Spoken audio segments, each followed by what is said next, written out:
Hey, what's going on, guys? So, finished my last set of back squat here, and surprisingly enough, my left pec still feels tight and uncomfortable in certain pushes and positions, but getting under the bar today, just tightness, no pain. So making a quick recovery, but I also want to re-emphasize that all the mobility work I've been practicing, sometimes as much as twice a day, has really contributed to me getting back under a bar sooner. Am I going to be able to bench this Saturday? Probably not. Dumbbell presses, I think so. So, in other words, if you guys practice good lifting form, good mobility practice, warming up, cooling down, and all of that, you're going to double your recovery time versus, let's say, being your typical gym bro. You come in and you're strong, you hit the weights, you hit them hard, it's working, it's been working for years, but then you get injured and now you're out for 4 to 8 weeks because of it. You know, do I want to say this pec thing was a ridiculously intense injury? No. Partial tear, yes. I mean, I felt it hurt tearing when I was doing it, but it was partial, you know? So nothing they could really do about it besides let it run its course. Some people do heal faster than others. Some people deal with pain better than others. So my experience might be totally different with somebody else out there. They could call me a liar, or they could say I took too long, whatever. This is just my honest opinion and my step-by-step results. But back to squats. I videoed my first and my last set. I was able to get in a good position. Left piriformis, definitely not stable, a little burned up, but that's only at the top, holding the weight. The actual pressing, hitting depth, I don't feel it, don't even notice it. It's, holding the bar at the top, and right now, me trying to flex it, that bothers it. When I'm down on hold, I'm pushing, no, nothing. So I couldn't be happier, honestly. Not going crazy heavy. Bar and the weight felt very light on my back. I couldn't ask for anything better. It kind of sucks because I'm like, man, if it would have felt light on my back on a good day and I had good presses going, I'd be up there around my best. But, you win some, you lose some. It's how you handle it. What I did was focus on my controlled descent, so the eccentric portion, and along with more of a slower controlled concentric push up than I'm used to versus just exploding out of the hole. So just to keep the muscle under tension, that's all. Felt really good. Had a very good clean press. Was trying to focus more on, an even press, getting more of the left adductor involved. I feel like I favor my right a little bit more, and I felt like it was working a little bit more. So just making sure pressing even with both legs. And the only way to do so is practicing good quality reps at a manageable weight. So that's why I stuck with 315 here. So I wasn't going crazy heavy. Could I have gone heavier? Yes, but I didn't.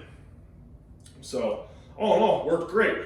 When you guys see the step-by-step warm-ups, workout sets, and so on, you guys will see here in a little bit after I'm done talking, me using the foam roller and explaining that and how I do that. And again, me using the hip circle to get blood flow in the hips. And then from here, as you guys know, I've already did my 5x5 with 315. I'm gonna do some front squat work as well, some high volume. Looking to probably get between 12 and 15 for 2 sets, just to get a pump. And then I'm gonna go into some of my deadlifts, work on form, the stop and pull kind of style, working on just good, proper form and setup for, we'll say, single rep practice. But I'm gonna be doing it for about 15 reps or so, even hook gripping and so on, and you guys will see that as well. If you guys don't already, please follow me at Paul Yeoman on Instagram. Please follow the gym here at _basement gym, and please subscribe to the hoisting channel here. I will also be posting my deadlift tutorial later today, and soon, most likely beginning to squat in next week, and we'll say this guy's all good and ready to go, and I should be able to get some kind of bench tutorial out there as well. But if you guys have any questions, feel free, message, comment, reach on out. Let me know if there's certain content you want to hear. I'll get it out there. Thanks for watching, guys. Morning, guys. So going through one of my routines with the foam roller here, and just gonna loosen up and heat up for some squats. So usually pretty straightforward. I like to roll my quads out first and everything. Big thing with the foam roller is it's gonna be uncomfortable. There's gonna be some discomfort and everything, but I do like to find where I'm like really, really tight. So for example, right now, it's kind of the top of my knee and right here in my hip flexors. You guys can see I'm kind of holding this position. Doing that just to help get blood flow in there. Obviously, you know, the warmer the muscle, the looser the muscle. Helps prevent injury, helps get you in better position, helps activate the muscle, and obviously better performance all in all. So that's why we like to do the foam roller, and I'm doing my IT bands here as well. It's kind of funny because I feel this pec right here as soon as I go like that. So I feel that in such weird positions. It's not excruciating, it's just uncomfortable, you know? But I'm gonna awkwardly do my right side here so you guys can see my butt. But this side's not as bad. So, sorry I'm sniffling. You know, got the terrible, terrible cold and flu season going on, or vid, whatever the hell we won't get onto that. But yeah, I mean, for the most part, I'm loosening up fairly well here. So, kind of flying through that. Either way, I'll show you guys real quick. I do the posterior chain as well. So I'll start out with my upper back, my neck, and then I work my way to my calves. So start here and just kind of finding whatever needs loosened up, worked out. My neck usually gets really, really tight. Like that, it feels amazing. We call this poor man's massage. So if you guys can't afford to get a massage, here you go. Here's poor man's massage. I do it every day, sometimes twice a day. And it has made a tremendous difference in my training. It's annoying. I don't want to do this twice a day, and I don't want to stretch twice a day, but it's what's necessary, you know? And it hurts. When you guys are digging into these muscles, like right now I'm digging into my obliques, I shouldn't say hurts, but it's uncomfortable at first. I feel really, really good though, once I get the blood flowing and it loosens me up. Just takes a minute, you know? So I'm gonna get my low back, my hamstrings, my calves, and usually I'm pretty good. So put myself in a nice, awkward, presentable position here. This is what squats are gonna do to me. But me being the weirdo that I am, I enjoy it. Also, I think I figured out deadlifts on Sunday too. This left piriformis here wasn't happy. So I was thinking when I was going for that 605, I think, you know, my body was reacting and being like, hey dude, you're gonna tweak something. And that's the case. I'll turn this so you guys can see. I'm not facing away from you anymore, but getting my hamstrings here, they're actually not that bad. But yeah, that left piriformis, not happy, feeling that pressure.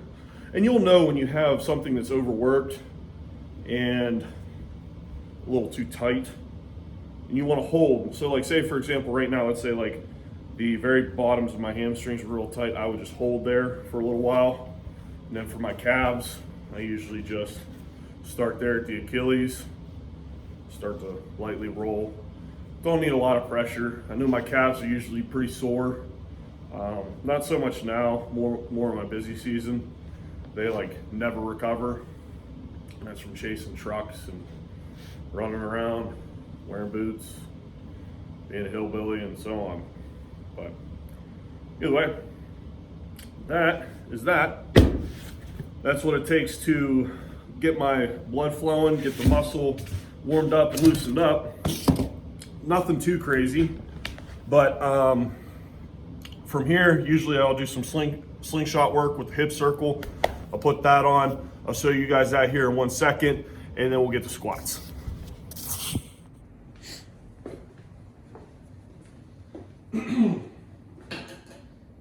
All right, you guys, so I already posted a video, I believe last week would be warming up here with the hip circle.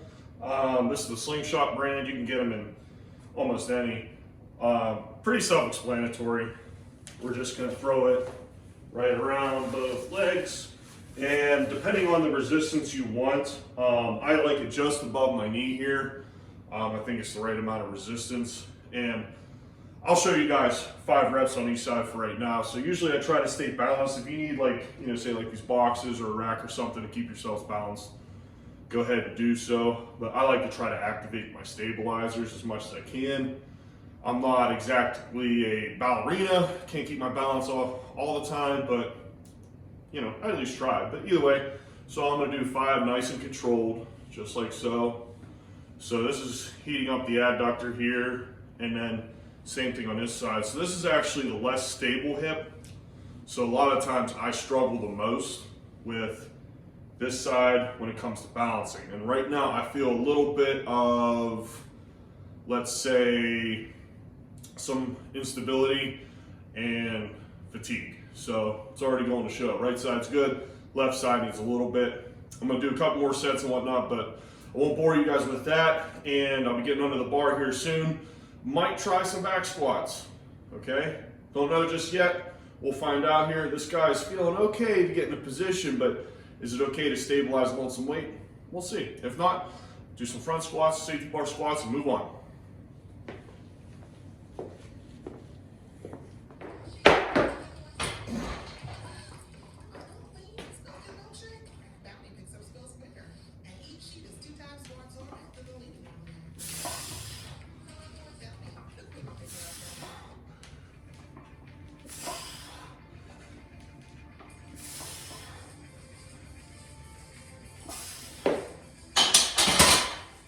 Not feel bad.